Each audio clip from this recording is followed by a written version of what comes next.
Hello, got a very special beer here. It is Desitka from Notch, their 10th anniversary lager, and it's kind of interesting because it's a 10 Plato lager. So Plato is like original gravity. That's the density of the sugars in a beer. So this is the kind of lower alcohol Pilsner style that's most popular in the Czech Republic, where they drink the most per capita, where Pilsner was invented. And this one is basically made more or less like Pilsner Urquell. Pilsner Urquell might be a 12 Plato one, but that Pilsner Urquell is triple decocted. That's why it's almost a pale amber color, even though it's a Pilsner. And this one is triple decocted, open fermented, naturally carbonated, lagered forever. Only 4.2% alcohol. Pilsner Urquell is 4.4. This is canned, less than 2 weeks ago. Uses, I'm sure, all Czech or Czech style ingredients. And there are lots of cans of these going out. I believe they are canning another batch of this because right now, of course, they didn't have their 10th anniversary party, and they're expecting to sell a lot of this on tap at their brewery. But now they are canning all of it. So you should be able to find it in the Boston area eventually, probably, but you might have to go to a nicer store, or maybe the craft beer sellers will have it. But when you look at that,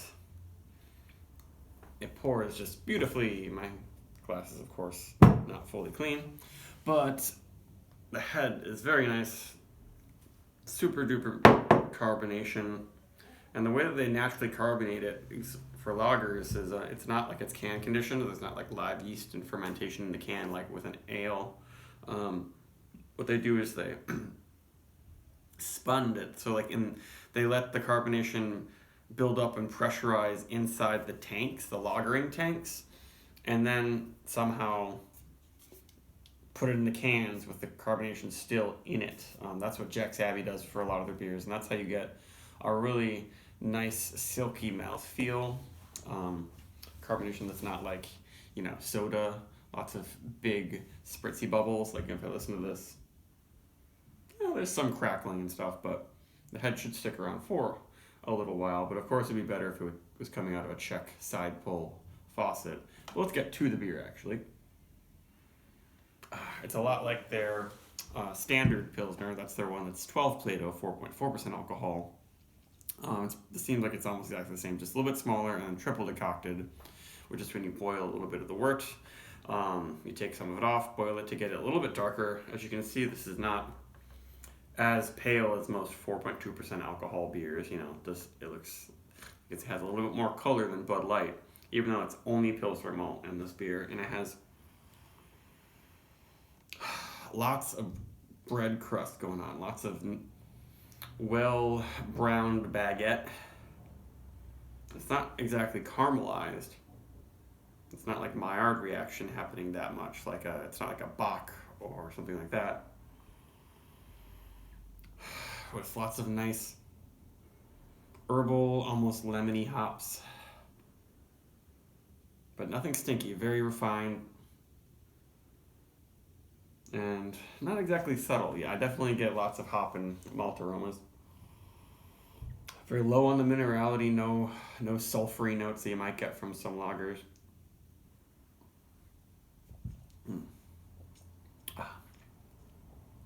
So crisp and dry and refreshing and extremely clean. Absolutely no off flavors. This is the sort of thing you might be able to give to someone who likes to drink Miller High Life all the time. And they might be like, whoa, this is very good.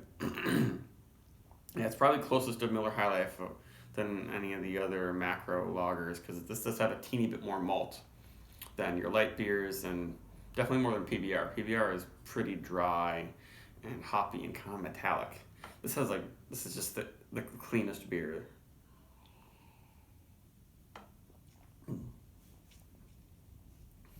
And a good amount of body for 4.2. Of course, it's still pretty darn light, but it's just very nice. It's not too bitter.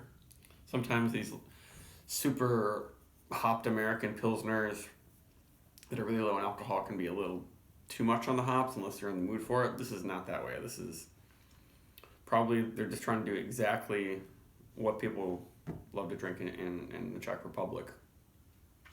Yeah, it's so easy to clean, easy to drink. Even though it does have plenty of flavor, it just is. The finish just fades away. There's just a light, kind of bready, toasty thing happening.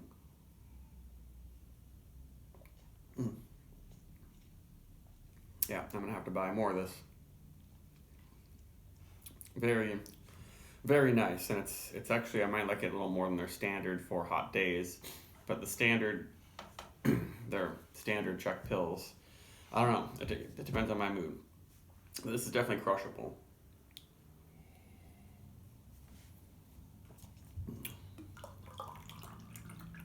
I could have poured it a little bit harder to get more head. I might actually not have quite as good head as their standard, but it's pretty nice.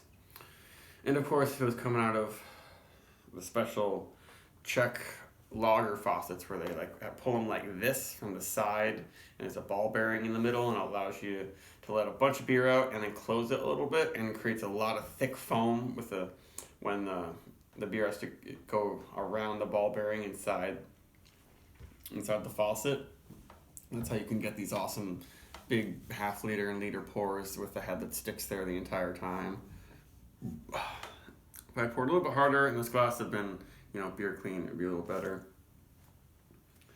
But the bubbles are looking a little bit nicer now, and this is very good beer.